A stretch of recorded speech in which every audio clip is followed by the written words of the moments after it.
Yo, what's up, guys? Better Best Dog here, Fit Bully TV. Like, subscribe, share.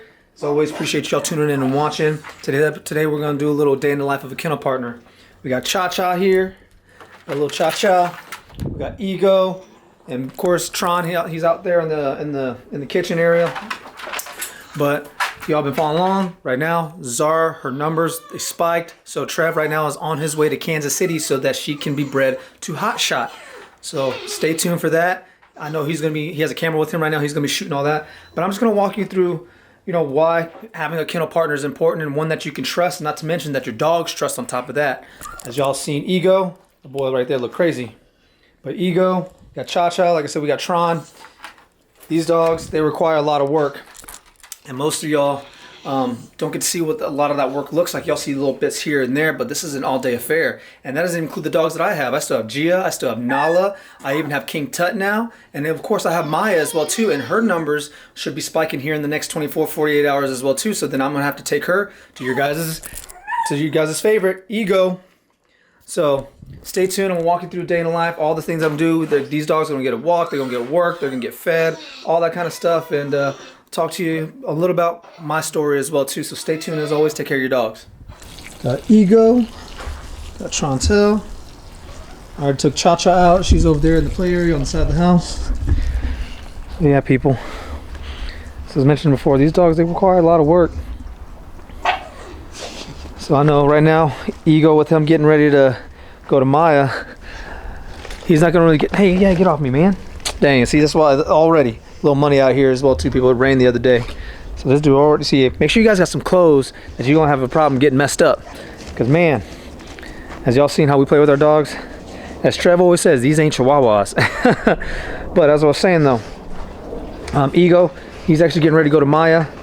He wants to make sure we don't overwork him, nothing crazy happens with him, because he'd be jumping these fences, all that kind of stuff, so you don't want something to get caught up. But Tron, he's still good to go. I'll get him some work. If anything, just to stimulate Ego, to give him some type of mental stimulation and physical stimulation, I'll just take him for a walk. He actually needs to work on his conditioning anyway. His conditioning has been a little down, a little off, so he's not he's not like the athlete, if you will, quite the athlete like Tron is. So Tron has that stamina, and Tron can go to distance. But yeah, no, so I'm gonna take Ego for a walk. Then I'll bring Tron out and I'll work him. I'll do some tire work with him. I'll do some pull work. I'll probably do some flirt pole as well too. Get them tired. Maybe even bring out the ball for him. I mean, the ball is his favorite toy, so that'll really get him going. And then I'll even work with Cha-Cha a little bit. The importance of having kennel partners that you guys trust, people, is extremely important. And you can not only just trust them, you got to be able to trust your dogs with them, and your dogs got to be able to trust them as well. Trev, early on, positioned me without me even realize I was being positioned. And he introduced me to all of his dogs early on. When we first got Ego, I was part of that breeding process. But still, as he built Ego up, and even when Ego came to stay with me for a few weeks, when the Zara and Baloo's litter came, I had to manage Ego and Tron. And at the time, I still wasn't really into dogs like that. I was helping assist with the process. They're going at it right now. But I was just helping assist with the process. And through that time in that process, I got to build a great relationship with Ego, great relationship with Tron. I remember being nervous early on because, man, these dogs, like I said, they ain't chihuahuas, man. They a little intimidating. And I didn't realize how much I enjoyed dogs until I got Nala. And when I got Nala, then I realized, I was like, man, having a pup from scratch and being able to take that time and build the bond and take her through all the stuff that I've been able to take her through, it genuinely changed my life. And my love for dogs have just kind of skyrocketed from there. So I've thoroughly enjoyed this process. I enjoy playing with Ego and Tron. I enjoy playing with, of course, Nala, Gia, now King Tut as well too, and working with all these dogs. And I'm gonna keep going down this road on tightening up a lot of their obedience, tightening up their training, all that kind of stuff. Because Trevor's only one person at the end of the day, and he can only do so much. And this is why having kennel partners who care just as much is important. Because you need someone to help manage in times like right now when Trav's getting ready to go take Zara to go get bred, and then I have to turn around and take Ego and Maya, and they got to do their thing as well too. You got to have people you can trust. So stay tuned as I continue to showcase working with Tron, taking Ego for a light walk, working with Cha-Cha a little bit, course, I got to make their dinner later too, so y'all kind of get to see everything that goes into being a kennel partner. It ain't just, oh, let me go let the dog out and let him pee, use the bathroom, and put him back in his cage. No. As you guys see what he does with these dogs, he does a lot with these dogs. We do a lot with these dogs. So like I said, these dogs require a lot of work. This is what we do 24/7.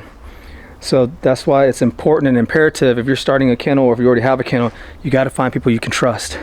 You got to find people that your dogs can trust as well too, because if your dog don't trust them, remember those dogs, they got them senses. They know when something's not right. So you got to make sure that they trust them as well too. But stay tuned, people. Take care of your dogs as I walk you through what we do with our dogs on a regular basis. So far you've seen me come here, let the dogs out, let them use the restroom so far, and then I went ahead and cleaned the puppy's kennel area as well too. So I got them all fresh, suited and cabooted as well too. These little things we cut out because they help absorb and take in case the puppies have a little mistake as well too. Yes, you can use puppy pads as well, but it's a little more comfortable for them, and they don't shred them and chew them up as well. And then, like I said, we have kind of like a litter area for them as well. I cleaned that up, took out the trash. All these little things matter, people. And these are just, and like I said, this stuff is done on a daily basis. This is done on a daily basis, if not every other day. Just the cleaning part. We haven't even gotten to the training stuff yet. And the training stuff, we do basically almost every day. So I'm actually getting ready to take Ego now for his walk. Like I said, he doesn't get any work today or the next couple days because he's getting ready to go to Maya. So to keep it simple on him, we got the X-Dog vest right here that I'm gonna put on him. And then we'll go for about a 1.5 mile, 2 mile walk, work on his conditioning. And then I'll come back and I'll take Tron out back and I'll probably flirt pole him first. And then I'll probably do some fetch with him as well too. Probably with the vest on as well, so you can get some good work also. And I'll have Cha-Cha on the little puppy flirt pole with the burlaps on there so she can get some work as well. I'm gonna leave her outside for a few hours on the playground out there. So once again, it's a process. We create structure, right? There's a structure to everything. So we have the playground for the puppy on the side, cleaned up the area, gonna take the dogs on a walk now, or at least Ego on a walk, then I'll come back and I'll work Tron, come back, bring Cha-Cha in, work her for a little bit, then I'll put them in their cages so they can rest, and then from there, then I'll start getting dinner ready for later. So everything is a process. Boy, Ego, so we just got back from walk. We did about, let's see, it looks like about 1.5, it's a little blurry, but yeah, we did about 1.5 miles. You can tell his conditioning is a little low, and that's just simply because, think about it, he's more so like a bodybuilder type of build. So if you know all the bodybuilding people out there, man, they can lift weights all day, but when it comes to going out there and running, they can get gas very quickly and very easily. I have the vest on him. We leverage all the tools that we have. As you guys have seen, we use flirt poles, we use vests, we use drag bags, we use resistance bands, all these little things that we use, of course, keep building up our dogs. And for Ego, like I said, he does a lot more weightlifting, if you will, versus actually endurance work. Where Tron, on the other hand, he has more of that endurance side to him. So now we'll let him cool off, let him rest. I'm gonna get Tron out. I'm probably gonna flirt pole him and do some fetch with him as well too. And then I'll get Cha-Cha out and I'll flirt pole her as well too. So stay tuned, people. Well, like I said, we do dogs all day. We do dogs all day, and it's nonstop. From playtime to the time we have to spend with them just individually. Now we're feeding them, and mind you, like Trevor's out of town. So that's why I say, if you have a kennel partner, make sure that you have a kennel partner who's not afraid to do the work. I can't stress that enough. Not afraid to go out there and get their hands dirty. Like if you guys have seen, I do a lot of the bite work stuff with our dogs. I get out there and I go do climbing in the trees, all that stuff. And Trev does too, don't mind you. But we all do it for the benefit of the dogs. And even me learning more about dog behavior and dog training and really tighten up on those areas.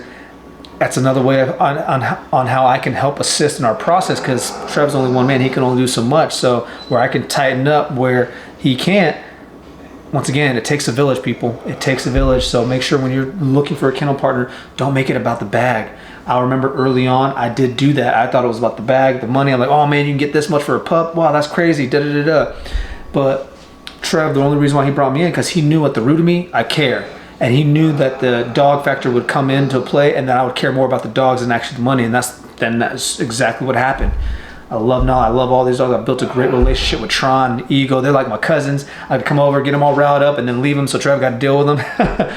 But every single one of these dogs, man, has taught me something about myself, most importantly.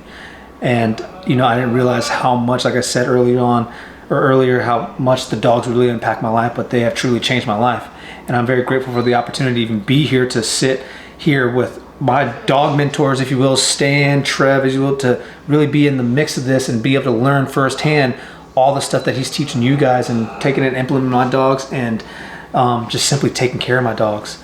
So make sure, like I said, if you're looking for a kennel partner, the moment they bring up money, I'd think twice about it. If they're doing it for the money first, I would definitely think twice about it, because at first it was about the money for me, but like I said, Trev knew at the root of me I care, and like I said, these dogs, they did something to me, man. I love all these dogs. They like my family as well too. Tron, Ego. I remember Ego used to kind of freak me out because he's just so big. You guys seen how crazy that boy is, but man, now he's the homie. And him and I kick it. We hang out. You know, me and Tron, same thing. It's just, these dogs are something special. And like I said, I'm just grateful to be here for this opportunity to even share the story with you guys as well too. And hopefully it resonates with some of you all. And hopefully that we're out bringing more and more value to you guys through sharing our experiences. Excuse me. So I'm gonna go and throw all this stuff together. Stay tuned. Take care of your dogs as we continue to walk through a day in the life of a kennel partner. All right, it's time to get these guys fed. So I had to make some oats, throw in here for them. But each of them, they'll get 2 cups of ground turkey, and they'll each get a cup of oats, and then a can of sardines, and then a whole bag of chicken drumsticks. And like I said, I'm gonna throw some puppy blocks on top of that as well too. But a little trick that I learned with the oats and the turkey is you can actually make them together, and that's what I do sometimes. So my little trick that I did to put some more weight on Nala, because I leaned her out, got her muscles popping, then I wanted to kind of bulk her back up for the winter time. So what I've been doing is, in addition to the quinoa dish that we make, I make an extra batch of ground turkey and oats mixed, and I throw about an extra scoop of that on top of the 4 to 5 scoops she already gets there, plus some of the other stuff too. Because remember, also all these dogs, they work. So she works quite a bit. She does the drag bag stuff as well too, like Ego and Tron, and she does the 50 pounds. And I actually have to up it to a cement bag where she gets 60 pounds cement on the drag bag. But these dogs, man, with all the work that they do, they got to replenish those calories. So like it's a little fun little weight gain trick that we do. Turkey and oats mixed, and then you throw an extra cup of that on top of whatever you're feeding for the extra calories, man. It really works. But yeah, no, get y'all some mentors, people, or just someone that you can always reference or hit up as far as in the dog space is concerned, because I wouldn't know any of the stuff that I know now if it wasn't for the people that I'm around constantly every day, all day. And I honestly had no idea about the nutrition side. I used to have rescues, so we would have pit rescues, and I'd feed them Taste of the Wild, kibble, and didn't think anything of it, but would always wonder why. I'm like, why is my pit so fat? And then also, why is her eyes always bloodshot? Why are her paws always inflamed? Why is there always a yeast buildup in her ears? And I didn't understand about all the fillers that was in the kibble and stuff like that, so I didn't understand any of this. And then once we started going down the rabbit hole, at one point, even when we did Ego early on, we did a little stint where we tried a bunch of different kibbles, and you can just see his energy decline. You could see his coat just get all dry and patchy. You could tell he was just his paws were inflamed, ears, eyes bloodshot. And then the moment he switched him back to raw and cooked food, all of that cleared right up. Energy level went back up, coat went back to being vivacious, if you've heard him say, all of those things. And of course he got the weight back up too. So, you know, like I said, we share with you guys what works for us, and not telling you that you have to do this, but honestly, since I know we used to do vet visits every other month when I used to have my rescues, because of the inflammation and all that stuff, and the yeast built up in her ears and all those things like that. And then honestly, you know, knock on wood, we haven't had to be back to the vet for anything ever since we've switched over our food. And this is just from personal experience. So bam, put these bad boys on here. What these boys get, 4 chicken legs, raw. Bam, and then we'll throw some puppy blocks on it, and that's a wrap when it comes to the dog food. But all right, so wrapping up the day, hanging with my man Ego right here. Got Trontel. We're just chilling, watching some stuff on Disney Plus, hanging out. But yeah, this is typically what it is. You know, we just make sure they get work, make sure they eat good, they lounge, Cha-Cha's in the background snoring. I'll let him out one more time for the night. And that's it, people. And that's what it typically looks like. And, you know, as always, people, hopefully this was helpful. Hopefully, you know, this gives you some insight into what, you know, your kennel partners should do. And this is just one of many things that we do throughout the day. You know, and I've come to learn a lot through this process, working with these dogs. Like I said, they taught me a lot about myself. And hopefully your dogs teach you a lot about yours. So, as always, people, appreciate y'all tuning in. Thank you again. Don't forget, like, subscribe, share, and as always, take care of your dogs.